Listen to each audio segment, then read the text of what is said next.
কয়েক সপ্তাহের সংঘাত শেষে ইরান ও যুক্তরাষ্ট্রের মধ্যে ভঙ্গুর যুদ্ধবিরতি চললেও নতুন করে উত্তেজনা বাড়িয়েছে মার্কিন নৌ অবরোধ। তবে এর মধ্যে আশার আলো দেখাচ্ছে পাকিস্তানের সম্ভাব্য দ্বিতীয় দফার শান্তি বৈঠক। মার্কিন প্রেসিডেন্ট ডোনাল্ড ট্রাম্পও ইঙ্গিত দিয়েছেন যুদ্ধ দ্রুত শেষ হতে পারে। বিস্তারিত জানাচ্ছেন সঞ্জিদা সিলভিয়া।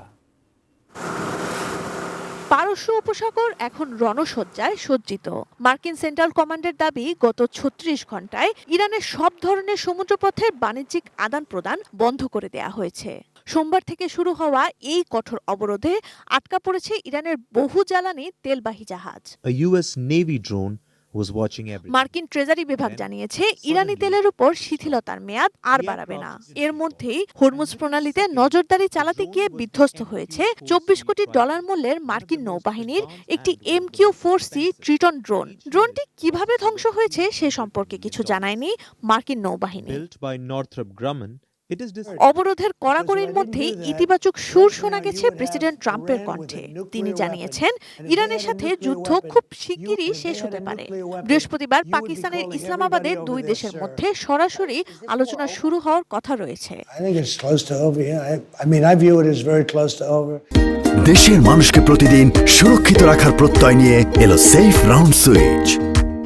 রাজনৈতিক বিশ্লেষক ইয়ান ব্রেমার ধারণা করছেন, দুই পক্ষই হয়তো 12.5 বছরের একটি পারমাণবিক চুক্তিতে একমত হতে পারে।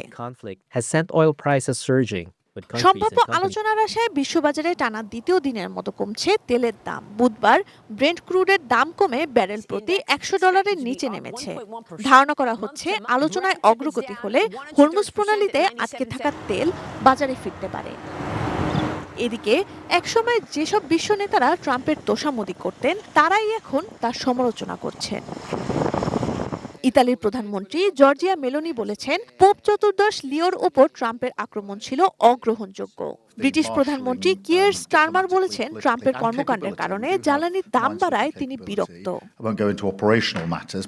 তবে ইরান যুদ্ধের উত্তাপ আরও বাড়লে বিশ্বজুড়ে অর্থনৈতিক মন্দা দেখা দিতে পারে বলে সতর্ক করেছে আন্তর্জাতিক মুদ্রা তহবিল IMF। সংস্থাটি জানিয়েছে, এই মন্দার প্রভাবে G7ভুক্ত দেশগুলোর মধ্যে যুক্তরাজ্যই সবচেয়ে বেশি ক্ষতিগ্রস্ত হবে। Sanjida Sylvia, desk report, ATN news.